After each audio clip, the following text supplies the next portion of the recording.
What's going on, everybody? Welcome back to the channel. Hope you guys are having a great day as always. Today we are going to go over the next plans for the Jeep WJ. I keep getting a bunch of questions on it, so I figured I'd go over it with you. We're also filming a teardown on the rear 1-ton axle. This is a Sterling matching set. Got the tripod up, ready to get it all torn down. This is going to be my first really edited video. We're going to try to make this as good as possible, so you can expect that in the next few days. But today we're going to be going over plans for the WJ. If you're new to the channel, this is my 2001 Jeep Grand Cherokee Laredo. It's on a 6.5-inch Iron Rack Off-Road Rocklink Pro kit. It's got 37-inch tires on it, Pro Comp wheels, spider headlights, taillights, just kind of some basics for now. But now that you're caught up with what we have and what we're talking about, let's go ahead and go over what's coming next to this Jeep. So a bunch of people have been asking me what's coming next for this Jeep, what is my next plan, all kinds of stuff, so I figured I'd go over that. So for starters, we're going to ditch these 37s, which are almost bald, and we're going to go ahead and slap on a set of 35-inch radar tires. So I've actually had these tires ready to go on the Jeep for a while now. I just haven't gotten around to putting them on, so we're going to be putting those on within the next week or so. That'll allow us to wheel it at its current setup, and then once we get the tons under there, we'll be able to put bigger tires on again. But for now, we're going to run 35s. I think that'll be best. We're going to keep the same wheel setup. I'm really happy with those. Next on the list is actually going to be rock sliders. So I want to ditch this all right here. Just cut it all out of the Jeep. Get rid of it. There's also a little bit of rust underneath of it behind the back there.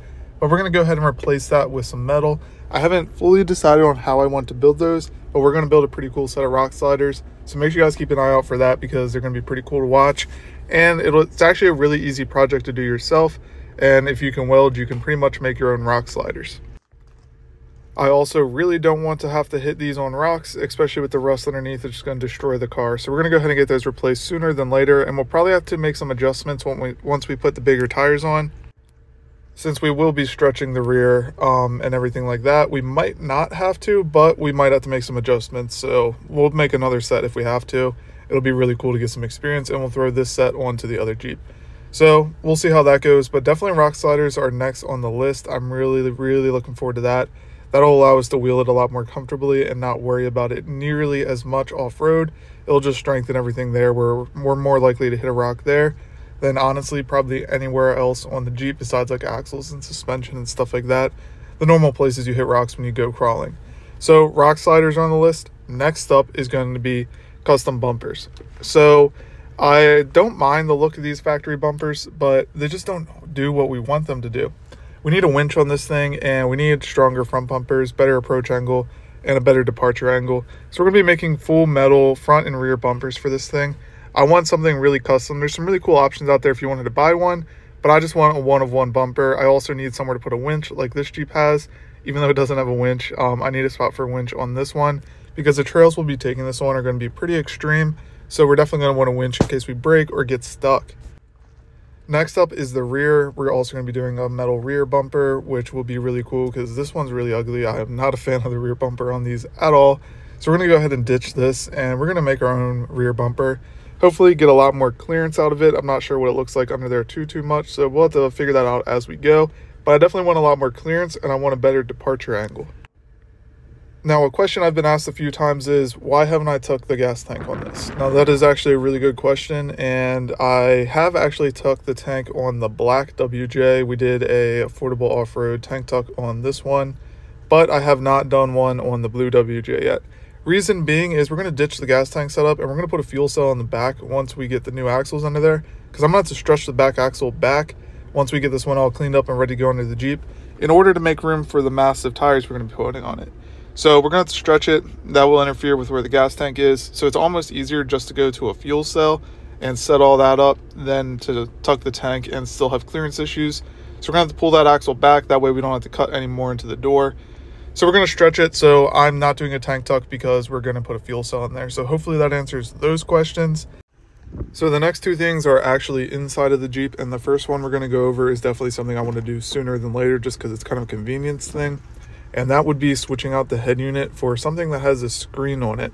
So the main reason I want a screen here is so when we go off-roading, a lot of the off-road parks have maps on this app that we use. And I want Apple CarPlay so I can then put the maps up there instead of having my phone hanging from the windshield.